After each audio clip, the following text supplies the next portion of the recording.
Steve le concedió una entrevista muy interesante y muy entequilada a Héctor Ortiz. Vamos a verla. We're honored that you're sitting right here with me, one of the best guitarists in the world. No. I didn't say the best. You're one of the best. Maybe the second one? I know a lot of those guys. There's got to be a big influence in your life, obviously, in your music, from the Porcaro family.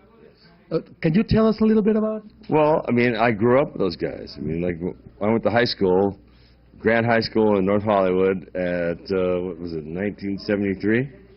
And I met Steve Lukather. And then he had a band, I had a band with Michael Landau, myself, and John Pierce, and some other really cool musicians. And we just hooked up. I really loved what he was doing. I wanted to be in his band because I thought he was a really great player. Then when I met him, I met Michael, I met Jeff, then I met Paige, and you know, and the whole thing just sort of like Jeff Lukather and Jim Paige, they were doing sessions. They were like doing Steely Dan records when we were still in high school. So Jeff would come and play with us sometimes, and Dave would always come down and play with us. So that was like really the beginnings of what might be Toto, as you might know it today. But those guys, that was probably the most influential family that I've ever known. I mean, they're just beautiful people. They made me a part of the family themselves, you know. I was always there every day. They were your family for a lot of years. Yeah, their mom used to cook the great pasta, and like, you know, we just groove, and I was always welcome there, you know. That was a very huge family musically. These are incredible, best musicians in the world. It was kind of your school. And their dad, Joe, fantastic. You know, I learned about studio musicians and all that through those guys. So that was really where it's at. Now that's what I wanted to talk to you about. In your solo project and with Toto through the years, you've been playing. You always manage to have the best musicians with you. How do you handle that? How do you manage that? See me smiling right now? I'm a lucky motherfucker. No, I mean, you know what? I'm fortunate to live in Los Angeles, which is a melting pot of great musicians. A lot of musicians, they're young. Like I remember, like Abe Laborel Jr. playing on my solo record, but he was just a baby when I met him. Now he grows up, and my son Trevor, like my new solo records, like there'd be like my son Trevor and Abe Laborel Jr. and then me and Lee Sklar as the older guys, and then Jeff Babco, amazing keyboard player, he's like in his 30s, so it's like we had like 3 generations of cats. Are you involved with Trevor's project? Oh yeah, he wrote 2 songs on the record with me, and he's got big things happening right now. My son's gonna be a star. Now in your and he gets great looking girls too. But you like rock. I mean your latest record is rock. I just try to make music I like, you know. I have a tendency, I'm a sucker for a big power chord, you know. Everybody loves that big sound, big Marshall thing. Yeah. That's how you do it, and you're the best doing it. I also like to do it, but with interesting chord changes, like not just typical pop rock, typical riffs. You know what I mean? I try to make music that's melodic, but also has a little weight, and also has room to experiment. I mean, what do you feel of the USA audiences in compare with all the rest of the world audiences? I mean, what's the difference? Well, the USA audience really isn't there for us. I mean, we do in New York, LA, that's great, but the rest of us, like, they think that it just didn't continue on. Whereas the rest of the world, we still play big gigs and we still do really well. They didn't grow up with you. No, I mean, the American audiences, I mean, they're worried about, like, you know, Lindsay Lohan and you know, Paris Hilton and all this crap. It's like, you know, fast food mentality, you know, fast food music, fast food TV, bullshit. I mean, it's just different. There are people that like us, but I make a hell of a lot more money and going outside of the country. I'm an international musician. I'm not a USA musician. Now, talking about that, you write your songs in English. Yeah. How do you get to the people? I mean, we understand English, but when you play in Japan, when you play all over the world, I mean, do they understand what you're trying to say? Do you feel you get to them? Well, yeah, because, I mean, really, even if people don't speak a language, they know phonetically how to say something like, you know, sing a hook of a song.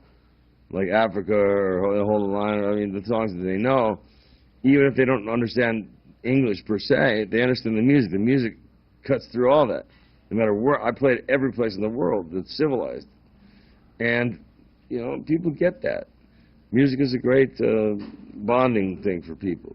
But are you planning? I don't think about it that much, you know. Cool. Plus, I mean, we understand what you're saying through the motions, through the with the vibe. I mean, the vibe, we can feel that you're having so much fun, that we feel the fun, we feel the words. And you forgive the mistakes. That we don't have monitors. Well, no, yeah, man. I mean, like, you know, there's technical difficulties that happen on a gig, man, but the gig's still going on. The show must go on, as Freddie Mercury once sang. Yeah, you bet. You know what I mean? And no matter what happens out there, you got to keep it going on. You can't. I could get all pissed off and cop a moody and run off the stage, but that's just being an asshole. Yeah. You know, I want you know, the people that paid to come there to see Toto or see me or see whatever. It's like they want us to have a good time. They don't care if my monitors are out. They just want me to sing. Yeah. And they want me to play. So the thing is, I play better when I'm pissed off. But singing is hard because there's no frets. You know, as a singer, man, it's hard. It's a very that's the hardest job on the stage, is being a singer. Is there any Toto in the future? Is there Steve Lukather solo in the future? What's? I have my solo album, Ever Changing Times, coming out in the end of February, beginning of March. Excellent album. Thank you very much. Please play it. And I'm going to go on tour of that in June. But Toto's finishing its last leg. We're going to do New Zealand, Australia, Malaysia, Japan. And then I'm going off on my own. Everybody's going to do their own thing. Toto's going to be done for maybe, I don't know, done. Just be done for a while. Now, how do you handle this, that much touring with a family, and how do you handle that? Alcohol. And? Alcohol. Anyway, no, I just kind of mix it up. You know, I need to do stuff on my own and feel as a musician to grow in that way. I think the other guys in the band will tell you the same thing. But, like, you know, for me, it's like 30 years, man. I've been there from the first rehearsal to now. I'm the only guy that's been there from day one to now. Never missed a gig, never missed a recording session, never missed anything. So it sort of feels like my thing, but, like, Toto's been really important to me. It's been a wonderful blessing in my life, but, you know, I have other things to offer as well. So I'm going to go out and see where that lives, and who knows what will happen in the future. Are you still a session man? Are you still doing sessions for other people? There's not many sessions anymore. It's not like that anymore.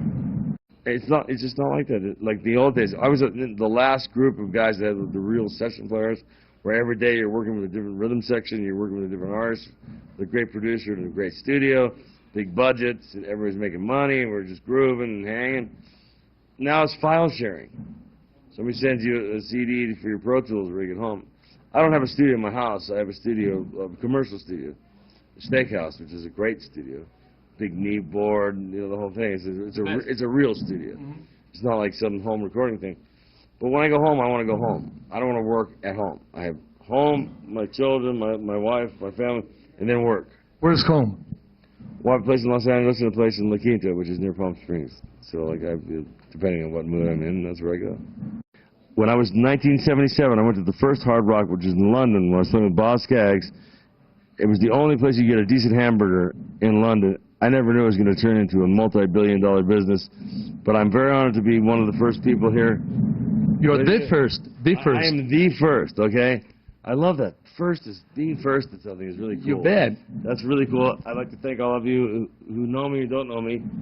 All I can say is God bless. I hope to see you again. May all your dreams come true. May you be happy, healthy, wealthy, and laugh every day. God bless. Steve Lukather, Toto.